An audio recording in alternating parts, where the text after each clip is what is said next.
or you can understand like how to push her to her fullest advantage.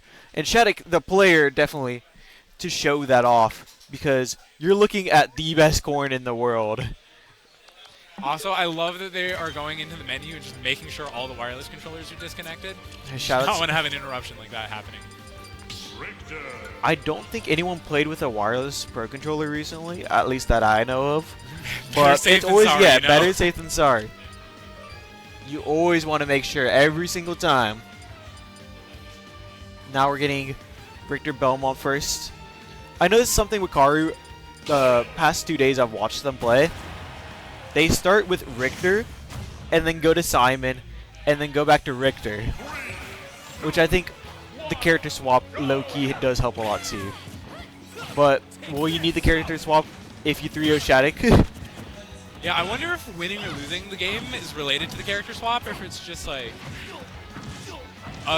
weird, like I'm feeling Richter right now, or I'm feeling Simon. Yeah.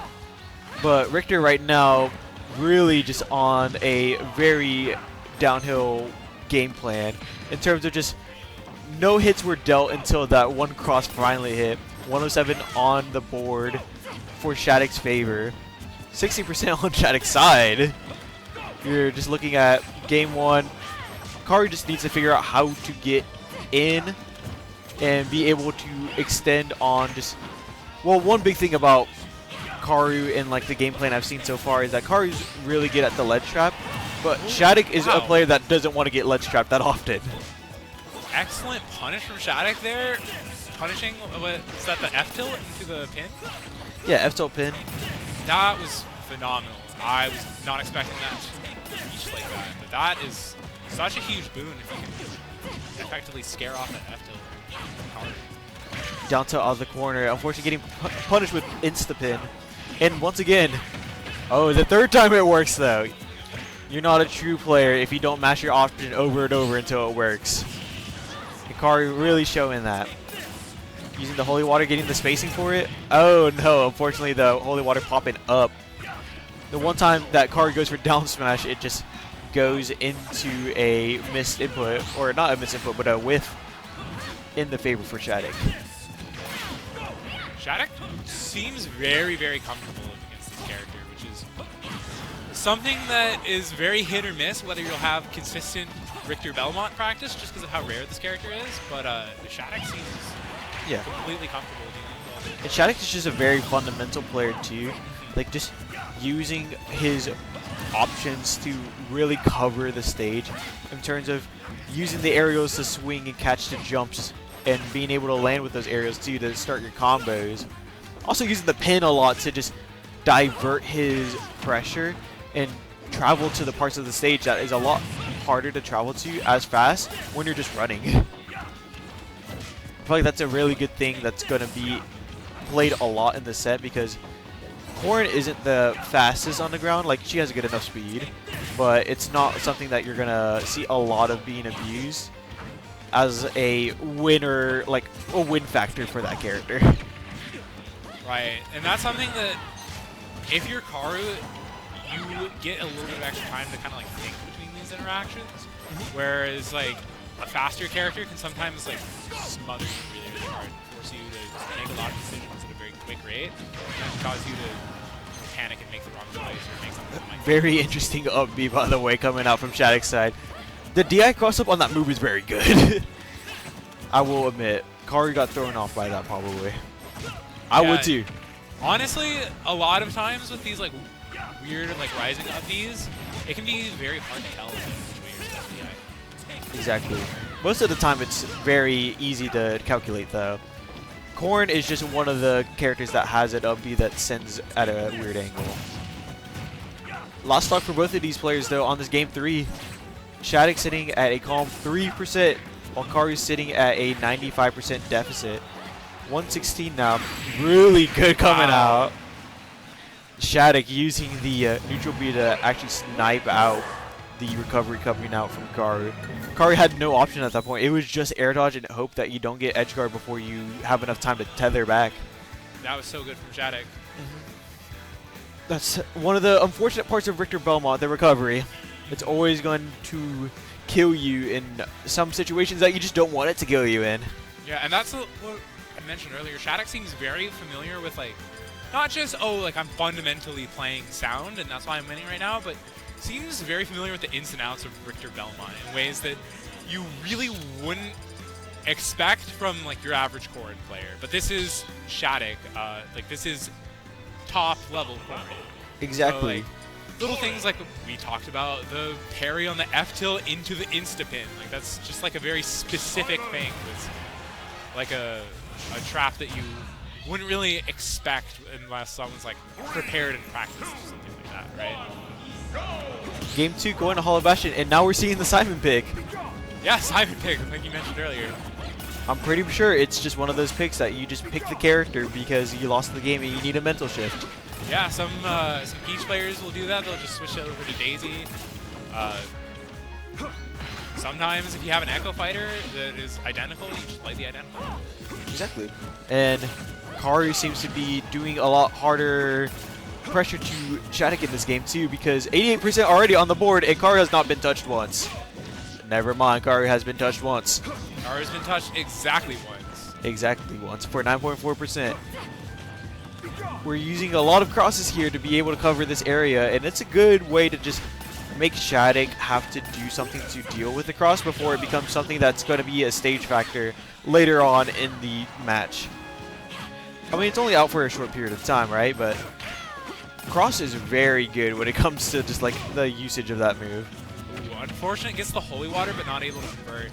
F throw also not quite able to get the kill, but still over a minute in, Karu has been touched twice by 2 single hits. Exactly. 200% on the board for SHADIC, and now the Holy Water into Fair is going to take the stock. Karu only at 19% so far. SHADIC really just needs to find the way to get in on this pressure. The cross is doing a lot of work, especially under this platform right now. Okay, finally, a minute and a half into the game, SHADIC getting a combo. I was a little worried it was just going to be like, oh, like a couple of stray hits here and there, and that's it. Karu, though, holding their own when it comes to just being able to deal with the pressure, getting the extra credit that they need, almost about to lap in percents for the second stock on SHADIC's side. 52% is enough extra credit to kind of go and be content with, but you know, if you're trying to win the game, you want more. And SHADIC is definitely not going to make it easy with these reads. That killed at 95, I'm pretty sure. That was crazy. Karu now on the second stock, 30 on the board already. I feel like we see a tempo shift in SHADIC once again, just being able to adapt how they play and just being able to pressure with more offensive tools and making Karu feel like that you need to choose an option now.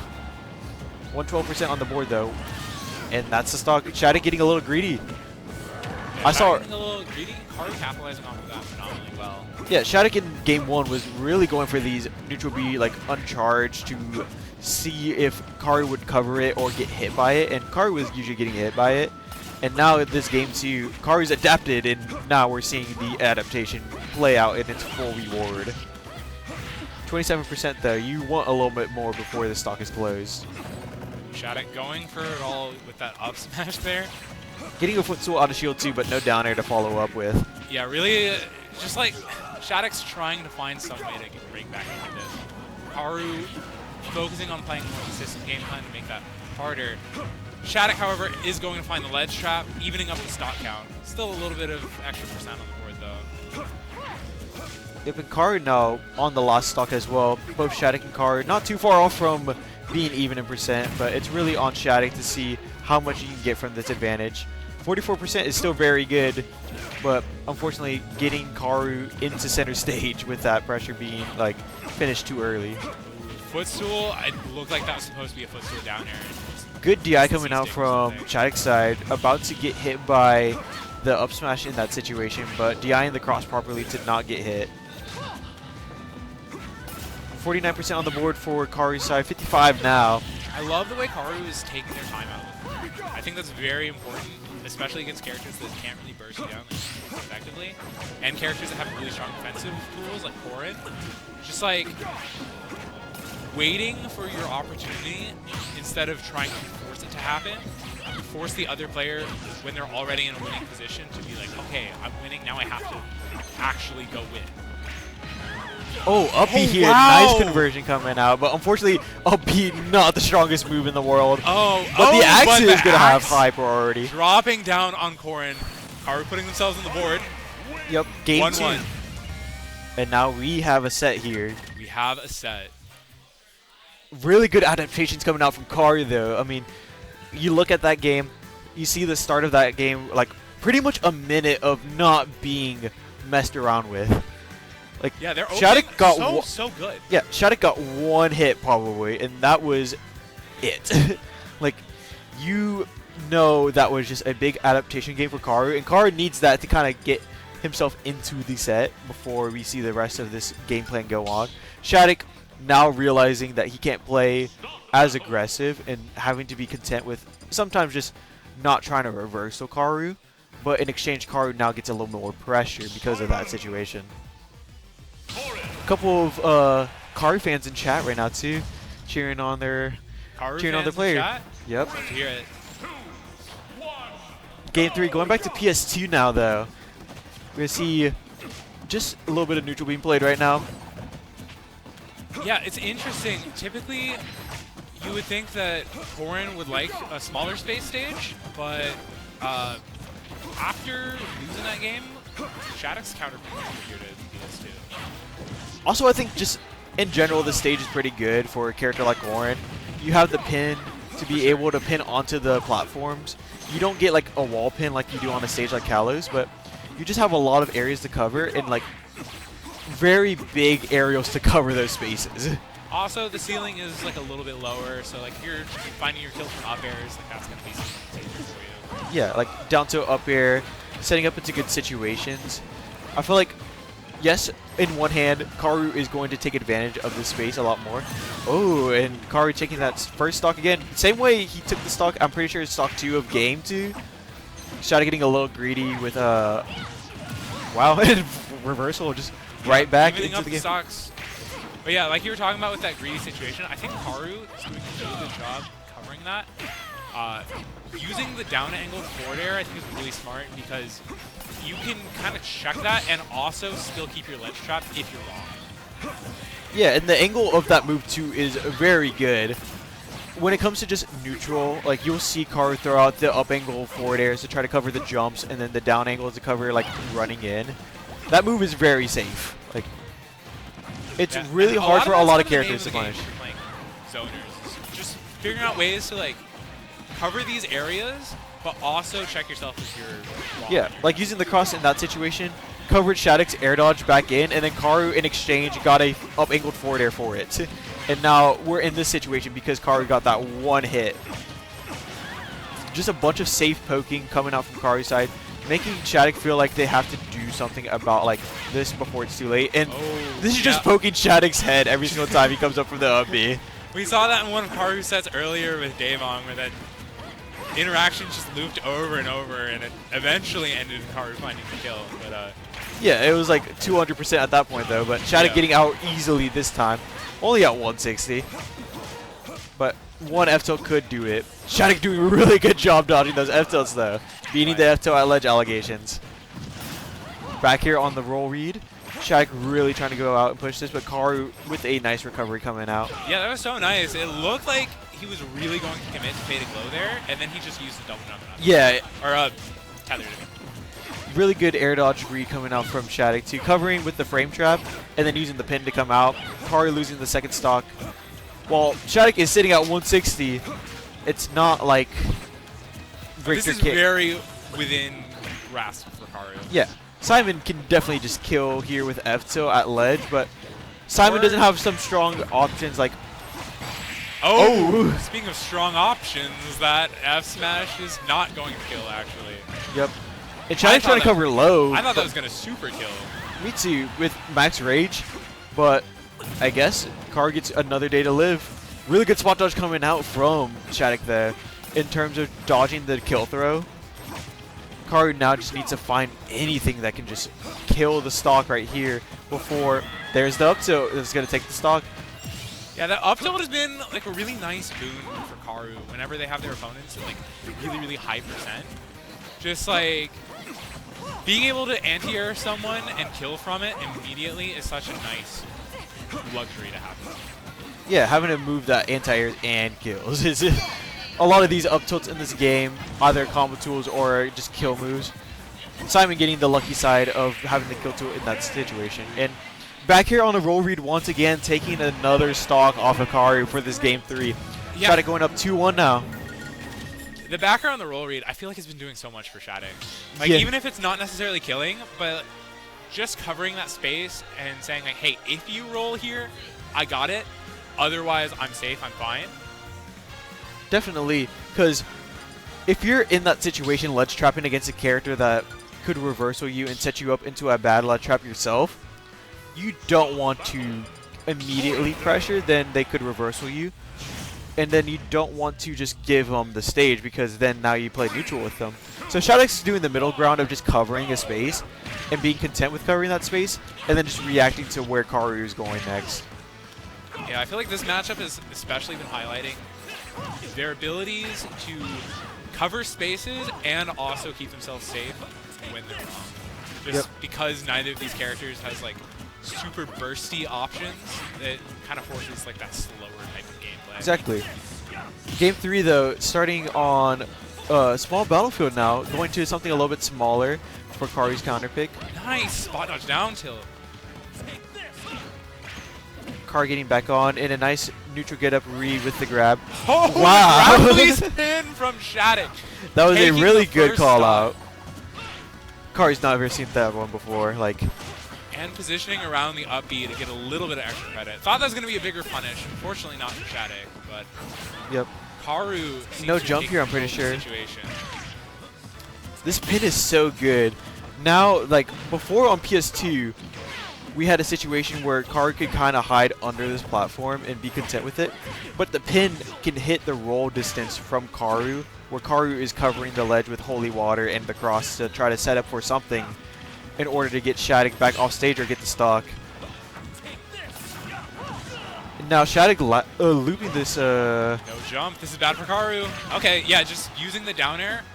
But fortunately, that was a actually dead. disgusting. Yeah, that was an insane pin. Yeah. I was about to say, fortunately for Karu, because he used the down air to land, that reset his jump. But SHADIC just went out there and said, that doesn't matter. I don't care that you have your jump. I'm still going to edge guard you.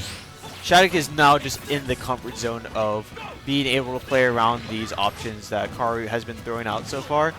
Delaying a lot of things like this up air here, going to like back air strings, and being content with holding the platform a little bit longer in order to see what Karu is doing. Holy Water down smash taking the first stock for Karu's side. Now, Make or break if you're Karu right now. You're down Exactly. to stock. you need a good stock here if you want to get yourself back into this game. 30% though is not that much, and you could definitely do a lot before you get the higher percents, but SHADIC has just been throwing a lot of just movement options towards him and not even committing to anything. SHADIC is just waiting for an option. Oh, yeah. Both of these players are doing such a good job using their movement not to commit and not to get a direct hit, but just to jockey for space. And again, that goes back to that nature we talked about of neither of these characters having super bursty options. It makes it so that that type of gameplay is very strongly rewarded. Very prominent. It's scary for Karu too, because in this matchup, getting juggle seems like a very hard thing to get out of. Because Richter doesn't really have a good landing option like that. He has a couple okay options, like, I guess. But it's nothing phenomenal. Right. And SHADIC is just waiting to get the juggle opportunity. But SHADIC that time overcommitted with the up smash. I felt like an up air could have just been more than enough. I like the way that Karu is kind of using his double jump and canceling the upward momentum with his down air. It's like a nice way to use that stall-in fall to give yourself a fighting concept. It gives you a little bit of a mix-up there. Yeah, like it's nothing super big, but it's just like a cute little like extra touch that you can do. You need everything that you can get with this character too. Like, pushing the limits of their characters is what brings these players up into this upper echelon of bracket. Oh, okay. Two-frame He's able to back pick it air. up. I was That a looked little like it worried with when his- he got the first whip, missed, and like canceled on the ground for the holy water. Yeah. But It looked like it went through the stage, which was the crazy part. Yeah. Ledge trap. Okay. Ledge trap. Oh, almost catches the jump there. SHADIC noticed the axe. Air dodge. Good holy water. I like the way that he's covering that platform now. Noticing SHADIC is just going for the pin onto the platform. And a really nice drop from the tether into the up B. Kind of mix up a little bit at the timing just in case SHADIC tries to 2-frame pin. SHADIC now just content with holding the shield. Scary situation. Oh, roll once again. It's the roll read once again. It's been so long since we had seen it, I feel like. It's one of those things that you reserve that option because you know it's something that won you a couple of games. And now the player is trying to play around that option. And then last second you bring it out. Like, just that last second right when it was down to the wire. Exactly. But Karu not going down without a fight. SHADIC now going to advance into top 8 winner side. We're going to get our next match here pretty shortly. Yalmanac versus Gilhue. The last set before top 8 winners is solidified. Yalmanac Gilhue, the run back from Comic Palooza 2024, the run back from yesterday's pre-local, if I'm not mistaken. And I've talked to both of these players too. Gilhue a little bit more than Yalmanac because I haven't really had the chance to talk to him about this bracket today. But from what Gilhue has let me know, Gilhue is ready to play this, and he thinks that he has a game plan that can work against Yalmanac. But Yalmanac's not a player that's going to let you get a free win on him. I'm just ready to see what happens because, I mean, they played yesterday, right? That was a 3-0. 3-0, call it a day. But it wasn't like an easy 3-0. I watched it, and I saw that, like, there was a lot of things just happening. Oh, we've just been told by production we are about to cut to an ad break. Yeah, before stay tuned. We got Gilhue and Yalmanac coming up very shortly. Yep. But, yeah. Oh, okay, yeah. Okay. It's an that was a little bit for confusing. People that don't have Twitch Prime. Gotcha. Wow. Right. I thought it was like a full on-stream ad break. All right. No, Sorry no. about that. Yeah, holy 18 ad.